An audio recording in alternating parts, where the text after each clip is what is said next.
Zekati u jepet vetëm muslimanëve, po jo muslimanëve, çfarë mund t'u jepet? Zekati është caktuar si një detyrë dhe si një drejt që e përfitojnë vetëm muslimanët. Kështu që nuk lejohet që zekati i pasurisë t'u jepet jo muslimanëve.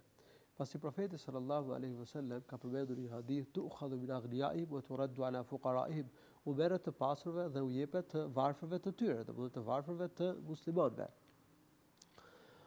Por jo muslimanëve mund t'u jepen gjëra të tjera, mund t'i jepet sadaka, mund t'i jepet dhurat, mund t'i bëjë mirë jo muslimanët, pasi ka edhe forma të tjera mirëbërje, nuk është vetëm zekati. Zekati u jepet vetëm muslimanëve, por mund t'u jepet sadaka jo muslimanëve, siç e përmenda, mund t'u japë dhurat, mund t'u ndihmoj, mund t'u alajmë një borxh, mund t'u japë nga mishi i kurbanit. Pra mirëbërja ndaj jo muslimanëve është e mirë, është gjë e pëlqyeshme, me shpërblim njeriu për mirëbërjen qoftë edhe ndaj jo muslimanëve. Mirë, po zakatin u jepet vetëm muslimanëve.